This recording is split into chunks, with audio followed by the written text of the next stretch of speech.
أعوذ بالله من الشيطان الرجيم. بسم الله الرحمن الرحيم. وقالت طائفة من أهل الكتاب آمنوا بالذي أنزل على الذين آمنوا وجه النهار واكفروا آخره لعلهم يرجعون. ولا تؤمنوا إلا لمن تبع دينكم قل إن الهدى هدى الله أن يؤتى أحد مثل ما أوتيتم أو يحاجوكم عند ربكم قل إن الفضل بيد الله يؤتيه من يشاء والله واسع عليم. يختص برحمته من يشاء والله ذو الفضل العظيم. ومن أهل الكتاب من إن تأمنه بقنطار يؤده إليك ومنهم من إن تأمنه بدينار لا يؤده إليك إلا ما دمت عليه قائما. ذلك بأنهم قالوا ليس علينا في الأمين سبيل ويقولون على الله الكذب وهم يعلمون. بلى من أوفى بعهده واتقى فإن الله يحب المتقين.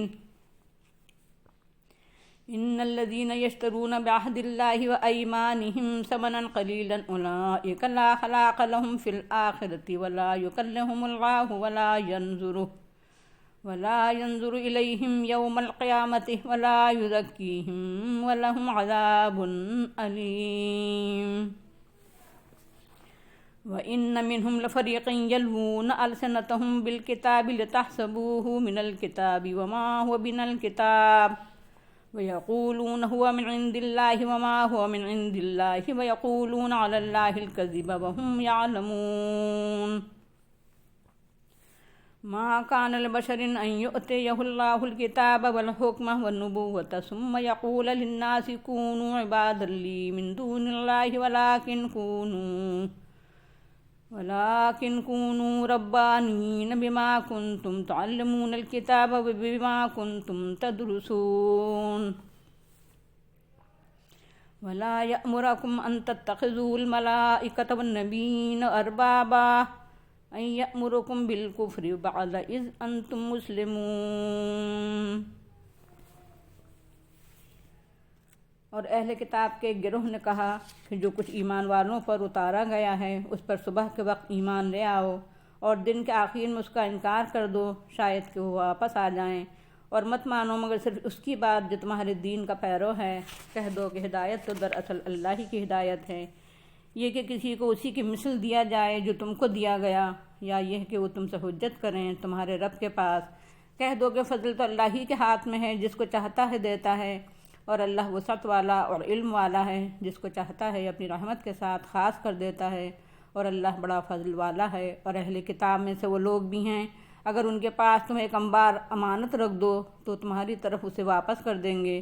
اور انہی میں وہ لوگ بھی ہیں جن کے پاس اگر تم ایک دینار بھی امانت رکھ دو تو وہ تمہیں واپس نہیں کریں گے الا یہ کہ تم اس پر کھڑے ہی رہو. اس لیے ہے کہ انہوں نے کہا کہ ہمارے اوپر امیوں کے سلسلے میں کوئی راہ گرفت اور مواخذہ نہیں ہے اور وہ جانتے بوجھتے اللہ پر الزام تھوپتے ہیں. کیوں نہیں؟ جس شخص نے اپنے عہد کو پورا کیا اور پرہیزگاری اختیار کی تو یقیناً اللہ تعالیٰ پرہیزگاروں کو پسند کرتا ہے. یقیناً وہ لوگ جو اللہ سے کیے ہوئے عہد کے اور اپنی قسموں کے بدلے میں تھوڑا مول لے لیتے ہیں ان لوگوں کے لیے آخرت میں کوئی حصہ نہیں ہے اور اللہ ان سے بات بھی نہ کرے گا اور قیامت کے دن ان کی طرف نگاہ کرم سے دیکھے گا بھی نہیں اور نہ ان کو پاک کرے گا اور ان کے لیے دردناک عذاب ہے. اور یقیناً ان میں سے ایک فریق کے لوگ کتاب اللہ کی تلاوت میں اپنی زبانوں کو اس طرح لچکاتے اور الٹ پھیر کرتے ہیں کہ تم اسے کتاب الہی میں سے سمجھو گے حالانکہ وہ کتاب الہی میں سے نہیں ہے اور کہتے ہیں وہ اللہ کے پاس سے ہے حالانکہ وہ اللہ کے پاس سے نہیں ہے اور وہ جانتے بوجھتے اللہ پر جھوٹ باندھتے ہیں. کسی بشر کو اختیار نہیں ہے کہ اللہ اس کو کتاب حکم اور نبوت سے نوازے پھر وہ لوگوں سے کہے کہ اللہ کے بجائے میرے بندے بن جاؤ بلکہ ربانی بن جاؤ اس کے مطابق جو تم کتاب کی تعلیم دیتے ہو اور جو تم پڑھتے پڑھاتے ہو اور وہ تم کو حکم نہیں دے سکتا کہ تم فرشتوں نبیوں کو رب بنا لو، کیا وہ تم کو کفر کا حکم دے گا اس کے بعد کہ تم مسلمان ہو؟ یہ آل عمران کا 8واں رکوع ہے جس کا آزاد ترجمہ آپ کے سامنے رکھا گیا۔ آئیے اس پر غور و فکر کریں تاکہ اس میں جو ہدایات پوشیدہ ہیں ان سے فیض حاصل ہو۔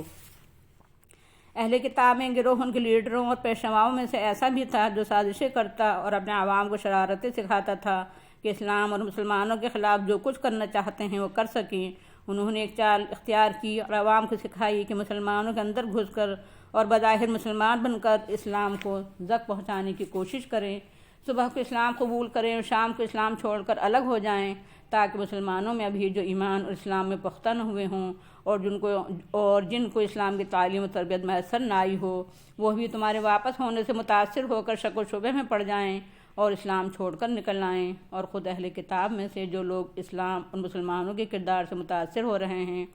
اور کل کو اسلام قبول کر سکتے ہیں، اس چال سے ان کو بھی اسلام سے برگشتہ کر دیا جائے۔ اس قسم کی چالیں ہر دور میں باطل پرست اختیار کرتے رہے ہیں۔ آج بھی دنیا میں اور بھارت میں ایسے لوگ ہیں جو اسلام پر یقین نہیں رکھتے اور اسلام کے لبادہ اوڑھ کر مسلمانوں کو نقصان پہنچاتے ہیں۔ اس کا علاج یہ ہے کہ ایک طرف تو مسلمانوں کو دین کا شعور اپنے اندر زیادہ سے زیادہ پیدا کرنا چاہیے، دوسرے اپنے اندر ایسے لوگوں کو پنپنے نہیں دینا چاہیے اور ان سے چوکنا رہنا چاہیے جن کا کردار مشتبہ ہو۔ اور اصل علاج یہ ہے کہ ایسے شیطانوں کی چالوں اور وسوسوں سے اللہ کی پناہ مانگنا چاہیے۔ اہل کتاب میں سے ایسے لوگ بھی موجود تھے جو کہتے تھے کہ بس اپنے ہی دین دھرم والوں کی بات ماننا، دوسروں کی بات ماننا تو درکنار سننا بھی نہیں چاہیے۔ اور ہر ایسے طبقے اور قوم میں ایسے لوگ ہوتے ہیں جو تنگ دلی اور تنگ ظرفی اور تنگ نظری میں مبتلا ہوتے ہیں، قومی اور مذہبی تعصب کا شکار ہوتے ہیں۔ وہ اپنے عوام کو دلائل کے ساتھ تو مطمئن نہیں کر سکتے کیونکہ ان کے پاس حق نہیں ہوتا۔ وہ اپنے دین دھرم اور اپنی تہذیب سے اندھی محبت اور دوسروں کے ساتھ اندھی دشمنی اور نفرت کا جذبہ اپنے عوام میں پیدا کر کے ہی انہیں اپنے ساتھ جوڑنے رکھنے کی کوشش کرتے ہیں۔ اس کا علاج کے سوا کچھ نہیں ہے کہ پورے اہتمام کے ساتھ اور پورے یقین کے ساتھ دلائل اور شواہد کے ساتھ ایسے لوگوں تک اور خصوصاً ان کے عوام تک یہ بات پہنچائی جائے کہ ہدایت در حقیقت وہی ہے جو اللہ کی طرف سے آئی ہے اور حق اس کے سوا کہیں نہیں ہے اور نہ ہو سکتا ہے۔ جس قدر زور و شور سے اور دلائل و شواہد کے ساتھ حق بات کی دعوت و تبلیغ کی جائے گی اسی قدر اللہ مدد کرے گا اور لوگوں کی آنکھیں کھلیں گی۔ ان کی تنگ دلی، تنگ ظرفی اور تنگ نظری کا یہی علاج ہے۔ اہل کتاب کو یہ خدشہ لاحق تھا کہ سوسائٹی میں جو عزت کا مقام منصب ہمیں حاصل ہے، اگر ہم نے اسلام کے خلاف کوشش نہ کی اور مختلف ہتھ کنڈوں کے ذریعے عوام کو اسلام سے باز رکھنے کی کوشش نہ کی تو عزت و شرف کا مقام بلند ہم سے چھن جائے گا اور مسلمانوں کو حاصل ہو جائے گا۔ ان کا تصور خدا اور تصور آخرت بھی عجیب ہو گیا تھا۔ اگر اہل کتاب میں سے کچھ لوگوں نے اسلام قبول کر لیا اور قرآن کے پیغام کو صحیح تسلیم کر لیا تو پھر یہ مسلمان اللہ کے دربار میں اہل کتاب اور ان کے دین و مذہب اور خود ساختہ نظریات کے خلاف حجت پیش کریں گے کہ دیکھو خود تمہارے لوگوں نے بھی قرآن کی دعوت قبول کی تھی اور ہم نے تم تک دعوت پہنچانے کی کوشش نہ کی ہوتی تو لوگ کس طرح ایمان لاتے۔ دراصل وہ قبائلی اور نسلی تعصب میں مبتلا تھے کہ بنی اسرائیل میں جو نبی آئے ہیں اور بنی اسرائیل پر جو ہدایت اتری ہے اس کے سوا ہم کسی نبی کو اور کسی کتاب کو نہیں مانیں گے۔ محمد رسول اللہ صلی اللہ علیہ وسلم کیسے ہو سکتے ہیں؟ وہ بنو اسماعیل میں پیدا ہوئے ہیں، اس لیے ان کی نبوت تسلیم نہ کرو اور توریت و انجیل کی جو پیشن گوئیاں محمد صلی اللہ علیہ وسلم پر صادق آئی ہیں وہ ان تک نہ پہنچاؤ، ورنہ وہ تمہارے خلاف اللہ کے یہاں دلیل حجت کے طور پر پیش کریں گے۔ اس کے علاوہ قرآن ہمیں یہ بتا رہا ہے کہ یہ حقیقت ان پر واضح کرتے رہو اور اس کے لیے دلائل اور شواہد پیش کرتے رہو کہ نسل و نسب کا تعصب اور قبیلہ پرستی حق کے خلاف ہے۔ حق کسی قوم اور قبیلے یا کسی ملک و قوم تک محدود نہیں ہوتا۔ اللہ اپنے فضل و کرم سے جس کو چاہے نواز سکتا ہے، خواہ کسی قوم اور قبیلے اور کسی ملک اور قوم کا رہنے والا ہو، اس کا کوئی پیشہ ہو، وہ کوئی زبان بولتا ہو۔ اس نے ایک طویل زمانے تک بنی اسرائیل میں اپنی ہدایت اتاری اور اپنے انبیاء مبعوث کیے، لیکن اب آخری نبی صلی اللہ علیہ وسلم کو عرب میں اور بنو اسماعیل میں مبعوث کر دیا کہ اللہ تعالیٰ تمہارا پابند تھا، اس نے جس کو چاہا اپنے فضل سے نواز دیا کیونکہ وہ تو بڑی وسعت والا ہے۔ اللہ اپنی رحمت، نبوت و رسالت کے ساتھ جس کو چاہتا ہے مختص کرتا ہے۔ چنانچہ سب سے آخر میں محمد صلی اللہ علیہ وسلم بن عبداللہ مکی، مدنی، ہاشمی اور قریشی کو اس منصب پر فائز کیا اور اپنی آخری کتاب ان پر نازل فرمائی۔ اللہ تو بڑا ہی فضل و کرم والا ہے۔ اس کے فضل و فیض کا اور علم ازلی و ابدی اور فضل و کرم کی عمومیت اور عظمت کا یہ حال ہے کہ جس طرح اس کا سورج، اس کا چاند، اس کے پیدا کی ہوئی روشنی، حرارت اور پانی اور رزق سب کے لیے عام ہے، اسی طرح اس کی ہدایت، اس کا اتارا ہوا نظام فکر و عمل، اس کا بھیجا ہوا دین و مذہب اور اس کے آخری رسول صلی اللہ علیہ وسلم کا اسوہ اور نمونہ زندگی، سنت، سیرت اور شریعت، اس کے نبی اور کتاب کا پیغام اور طریقہ کار بھی سب کے لیے عام ہے۔ ہر قوم و ملک کے لوگ اس کے اتارے ہوئے نظام زندگی اور اصول حیات سے روشنی حاصل کر سکتے ہیں۔ اپنے ذہن و فکر، اپنے اخلاق و کردار، اپنے سماج اور اپنی سوسائٹی اور اپنی سیاست و اجتماعیت اور تہذیب و تمدن کی تاریکیاں دور کر کے حق کے پھول ستاروں سے حیات کو جگمگا سکتے ہیں۔ واقعہ یہ ہے کہ قرآن کا پیغام محبت عام ہے تمام انسانیت کے لیے۔ ہر سوسائٹی میں سبھی لوگ برے نہیں ہوتے۔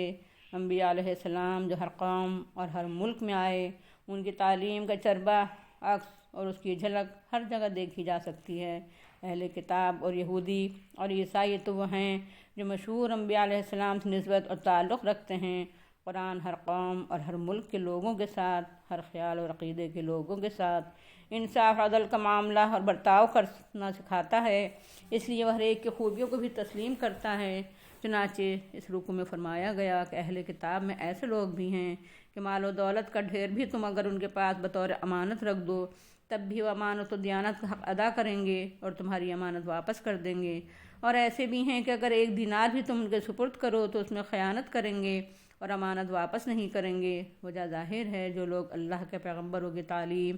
اور آسمانی ہدایت پر عمل کرتے ہیں، خوف خدا اور خیال آخرت رکھتے ہیں، صحیح دین پر قائم ہیں، ان کا کردار بے داغ ہوتا ہے، اور جو لوگ پیغمبرانہ تعلیم اور آسمانی ہدایت کے بالکل برخلاف نسلی یا لسانی یا لونی یا کسی بھی قسم کے تعصب میں مبتلا ہو جاتے ہیں، وہ اللہ کے بندوں کے درمیان تفریق و امتیاز برتنے لگتے ہیں اور عدل و انصاف کو بھی اپنوں ہی تک محدود رکھ کر دیتے ہیں، اور دوسروں کے حقوق ہڑپ کرنے میں بھی، ان کے ساتھ ظلم و زیادتی کرنے میں بھی انہیں کوئی باک نہیں ہوتا۔ چنانچہ فرمایا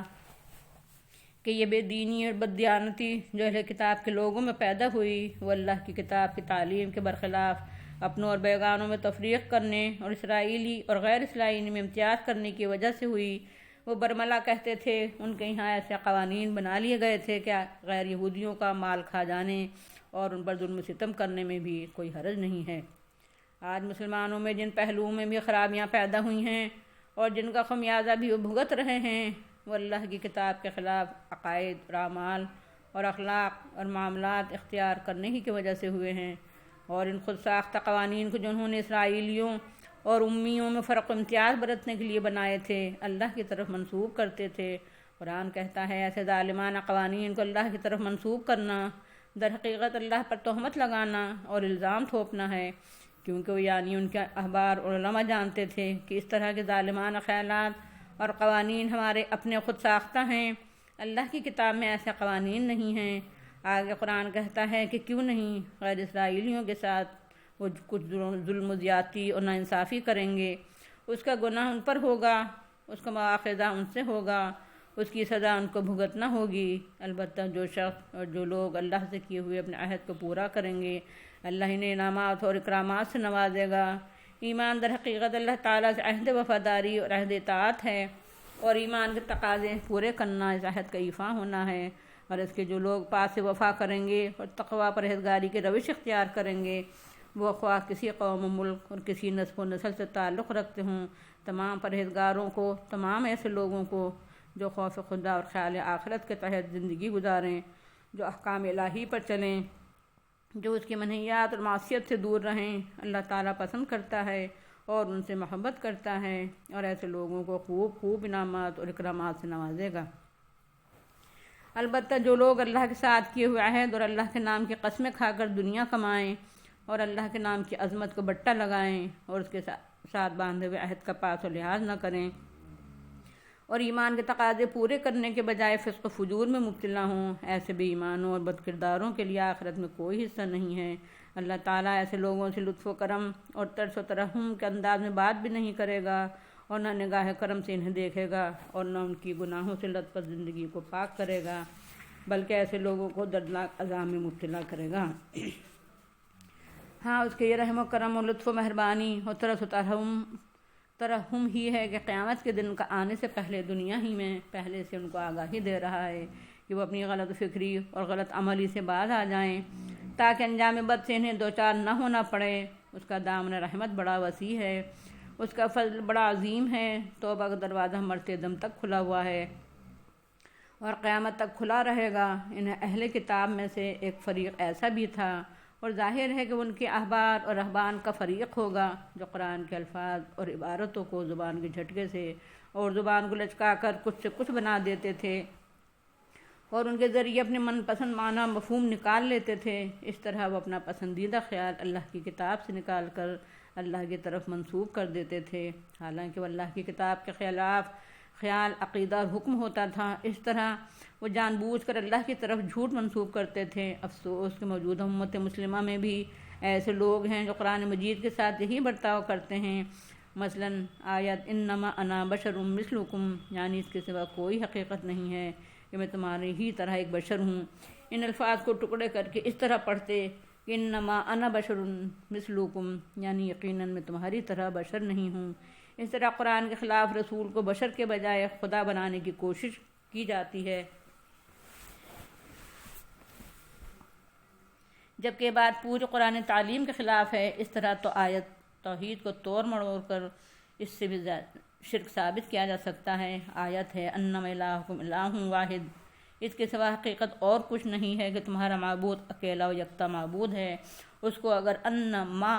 الہکم الہ واحد پڑھا جائے تو مطلب ہوگا تمہارا خدا واحد خدا نہیں ہے بلکہ اور بھی خدا ہیں۔ اس طرح قرآن کو قرآن کے خلاف استعمال کرنا در حقیقت ابلیس کے چیلوں کا کام ہے۔ افسوس کہ آج کی امت مسلمہ کے کچھ لوگ اپنے بہت سے پہلوؤں میں یہودیوں اور عیسائیوں کے نقش قدم پر چلنے لگے ہیں۔ اہل کتاب شرک میں مبتلا ہو گئے تھے اور آج تک اپنی اسی غلط روش پر قائم ہیں۔ یہودی عزیر علیہ السلام کو خدا کا بیٹا کہنے لگے تھے، عیسائی عیسیٰ علیہ السلام کو خدا کا بیٹا کہنے لگے تھے، اور اب بھی کہتے ہیں۔ بالکل اسی طرح مکے کے مشرکین فرشتوں کو خدا کی بیٹیاں کہتے تھے اور ان کو خدا کا شریک ٹھہرایا جاتا تھا، اور ایک طرفہ تماشا یہ کہ اللہ کی کتاب سے استدلال کرتے تھے اپنی اس غلط فکری اور غلط عملی کے لیے، بلکہ عیسیٰ علیہ السلام کی طرف یہ بات منسوب کی جاتی تھی کہ انہوں نے خود اپنی عبادت کرنے کی تعلیم دی ہے۔ اس بکواس کے جواب میں قرآن کہتا ہے کہ کسی بشر کو اللہ نبی بنائے، کتاب حکمت اور نبوت سے نوازے، اور یہ کہے کہ لوگوں میرے بندے بن جاؤ، یہ روا نہیں ہے، جائز نہیں ہے، ممکن نہیں ہے، کسی نبی کو یہ اختیار حاصل نہیں ہوتا۔ پھر اللہ تعالیٰ جس بندے کا انتخاب اپنی نبوت رسالت کے لیے کرے، وہ ایسا بے کردار اور بے وفا اور باغی کیسے ہو سکتا ہے کہ اللہ کی بندگی کا پیغام دینے کے لیے اسے منتخب کیا گیا ہو اور اپنی بندگی کی دعوت دینے لگے۔ واقعہ یہ ہے کہ ہر نبی نے ہمیشہ بندگی رب کی دعوت دی ہے اور خدا پرست اور ربانی بننے کا پیغام دیا ہے، چنانچہ تمام آسمانی صحیفے ان کو پڑھنے پڑھانے والے اس کا ثبوت فراہم کرتے ہیں کہ اللہ کے تمام پیغمبروں نے خدا ترسی اور خدا پرستی اور بندگی رب کی دعوت دی ہے اور خود بھی بندگی رب اختیار کی۔ آخر کوئی آسمانی کتاب اور اللہ کا کوئی نبی یہ کیسے حکم دے سکتا ہے کہ اللہ کے بجائے فرشتوں کو اور نبیوں کو رب بنا لو؟ کیا وہ تم کو کفر کی دعوت اور تعلیم دے گا جبکہ تم مسلمان ہو؟ اہل کتاب خود بھی اللہ کی کتاب لوگوں کو سکھاتے تھے اور اس کے درس و تدریس کا سلسلہ جاری تھا، اور اپنے کو اللہ کا فرما بردار اور اطاعت گزار کہتے تھے۔ اس لیے ان کو یہ الزام دیا گیا کہ تم خود خدا پرستی کا واعظ کہتے ہو اور اللہ کا رسول تمہیں اپنی بندگی کی تعلیم دے، یہ کیسے ممکن ہے؟ آج امت مسلمہ کے بہت سے نام و نہاد علماء بھی قرآن اور حدیث کو عام کرنے اور اسی کے درس و تدریس کا سلسلہ جاری رکھنے کے ساتھ اللہ کے رسول کو خدا بنانے کی کوشش بھی کرتے ہیں اور اپنے مرغومہ خیالات اپنے وعدوں اور تحریروں کے ذریعے پھیلاتے ہیں۔ یہ الزامی جواب ان کے لیے بھی ہے کہ تم تو اللہ کی بندگی کا درس دیتے ہو اور اپنے کو مسلمان سمجھتے اور کہتے ہو، تو پھر اللہ کے رسول میں خدائی صفات کا فرض کرنا اور رسول کا غلام اور بندہ اپنے کو کہنا اور سمجھنا کیسے درست ہو سکتا ہے؟ وآخر دعوانا الحمدللہ رب العالمین۔ السلام علیکم ورحمۃ اللہ وبرکاتہ۔